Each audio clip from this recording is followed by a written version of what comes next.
Sir 'Harihara Veeramallu' cinema తర్వాత ఇప్పుడు ముస్లింలందరూ కూడా పవన్ కళ్యాణ్ గారికి అగెనిస్ట్‌గా మారిపోయారు. తిరుగుబాటు చేస్తున్నారు ఆయన పైన అని చెప్పేసి ఒక వార్త వైరల్ అవుతుంది సార్. అంటే సోషల్ మీడియాలో విపరీతంగా పవన్ కళ్యాణ్ గారికి అగెనిస్ట్‌గా వీళ్ళైతే పోస్ట్‌లయితే పెట్టడం చూస్తున్నాం. అంటే ఈ మధ్య కాలంలో అసలు ఎప్పుడూ కూడా ముస్లింలు ఎప్పుడు అగెనిస్ట్‌గా లేకుండా పవన్ కళ్యాణ్ గారికి ఈ సినిమా తర్వాతే మారడం చూస్తున్నాం.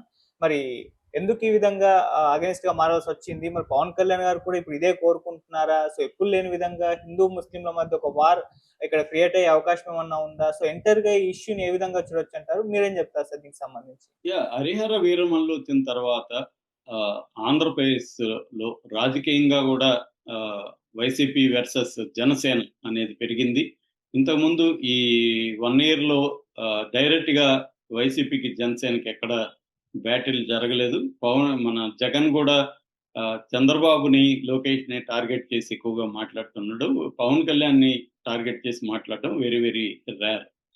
ఈవెన్ జనసేన మీద దాడులు చూస్తే కూడా ఎక్కువగా తెలుగుదేశం వాళ్ళు జనసేన మీద చేస్తున్న దాడులే మనకి ఎక్కువ కనపడతాయి తప్ప, వైసీపీ వాళ్ళు జనసేన మీద చేస్తున్న దాడులు చాలా చాలా తక్కువున్నాయి. కానీ ఈ సినిమాతో ఏమైందంటే అది వాతావరణం ఒక్కసారిగా మారిపోయింది. ఒకటి ఆహ్, వైసీపీ వర్సెస్ జనసేన అనేది తీవ్రమైంది. అది కూడా ఫిజికల్ గొడవల్లోకి ఎళ్ళలేదు గానీ ఆహ్, ఎక్కువగా సోషల్ మీడియాలో అది కూడా పవన్ కళ్యాణ్ ఒక డైరెక్ట్‌గా పిలిపిచ్చాడు వాళ్ళ అభిమానులకి. మీరు మెత్తగా ఉండకండి. మీరు కూడా దాడి చేయండి. మీరు కూడా అటాక్ చేయండి. ఎవరు నెగెటివ్‌గా పెట్టిన వాళ్ళ మీద చేయండని. మన వీడియోల మీద కూడా విపరీతంగా నెగెటివ్ కామెంట్‌లు జనసేన వాళ్ళు చేసేది చూస్తున్నాం మనం రెడ్‌లో గూడా.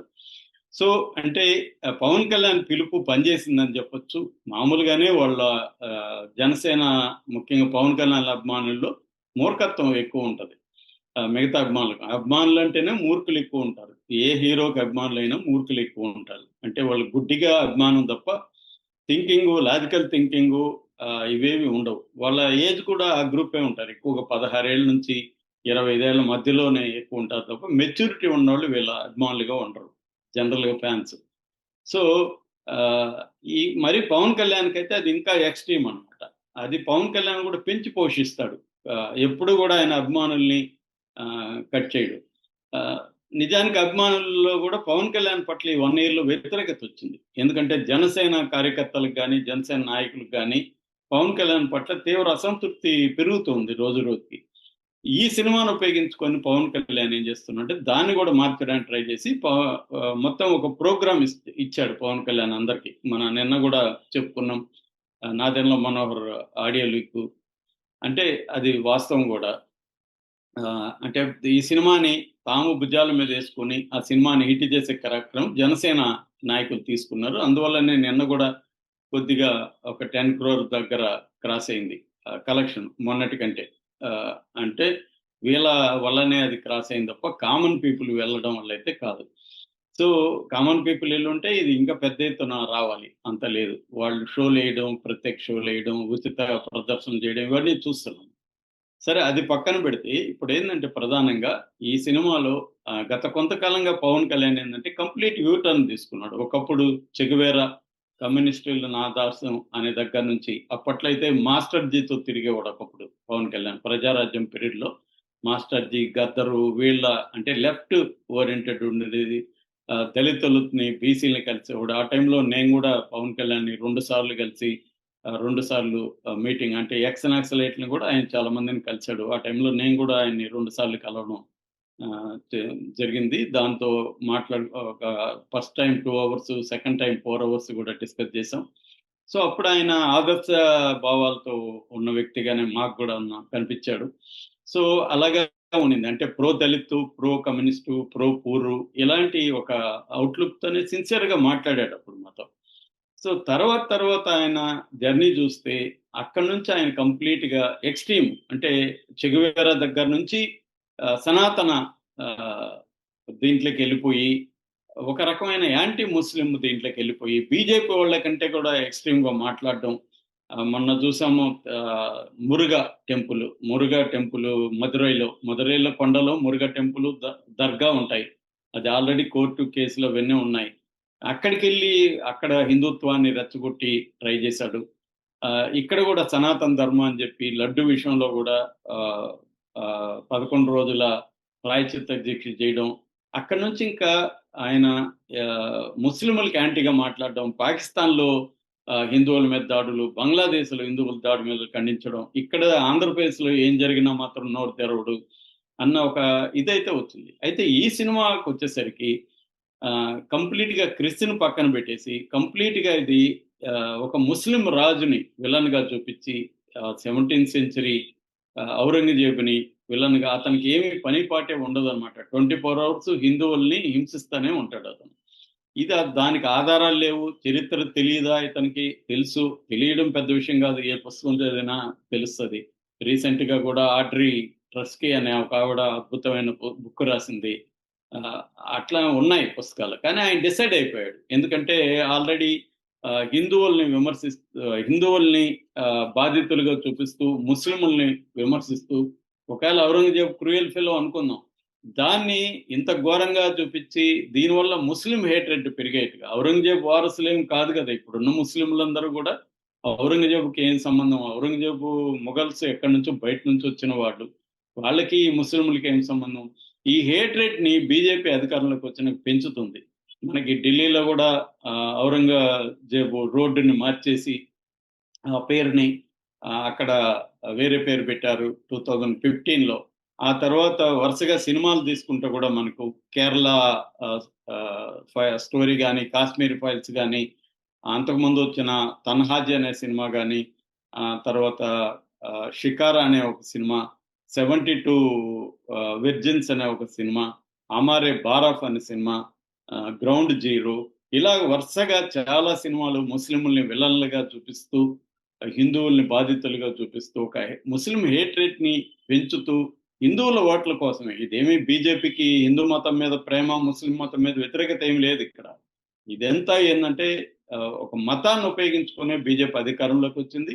దాన్ని ఉపయోగించుకొని మళ్ళీ మళ్ళీ అధికారంలోకి రావడానికి ఒక ప్లాన్డ్‌గా. ఇప్పుడు మామూలు హిందువులకి, మామూలు ముస్లింలకి ఏం గొడవలుంటాయి? ఒక మతాన్ని పాటించే వాళ్ళంతా దుర్మార్గులు ఎలా అవుతారు? ఒక మతాన్ని మెజారిటీ హిందువులు ఎందుకు భయపడాలి మైనారిటీ ముస్లిములకి? కానీ ఇవన్నీ పక్కన పెట్టేసి ఒక ఉద్రేకతలను రెచ్చగొట్టి లేనివన్నీ క్రియేట్ చేసి ఇచ్చేస్తున్నారు. ఇదే టైంలో కొన్ని ప్రో ముస్లిం సినిమాలు గూడా ఇండియాలో వచ్చాయి. 'ముల్క్' ఒకటొచ్చింది, 'రాజీ' ఒకటొచ్చింది, 'కేదార్‌నాథ్' వచ్చింది, 'గల్లీ బాయ్' వచ్చింది, 'సంతోష్' వచ్చింది, 'డిప్లొమేట్' వచ్చింది, 'పఠాన్' వచ్చింది, తర్వాత 'ఆర్టికల్ 15' వచ్చింది, 'టైగర్ 3' వచ్చాయి. ఇవన్నీ కొంత బ్యాలెన్స్‌గా ముస్లిముల్ని గూడా బ్యాలెన్స్ చేస్తూ ఒక రకమైన ప్రో ముస్లిం సినిమాలు గూడా వచ్చాయి. కానీ ఎక్కువగా మనకు కనబడేది ఈ యాంటీ ముస్లిం ట్రెండ్ అనేది కనబడుతుంది. ముఖ్యంగా ఔరంగజేబు విలన్ చేయడం. చావాతో అది ఎక్కువైంది. చివరంగా ఔరంగజేబు సమాధిని గూడా కొట్టాలని, నిజానికి మరాఠా వీరులు శివాజీ తర్వాత, సంభాజీ తర్వాత గూడా మరాఠీ సామ్రాజ్యం ఉంది. వాళ్ళెవరు ఔరంగజేబుని కొట్టలేదు. నిజానికి ఔరంగజేబు అంత దుర్మార్గాలు చేసుంటే, ఔరంగజేబు చనిపోగానే అతని సమాధిని నాశనం చేయాలి గదా! అవేమి చేయలేదు.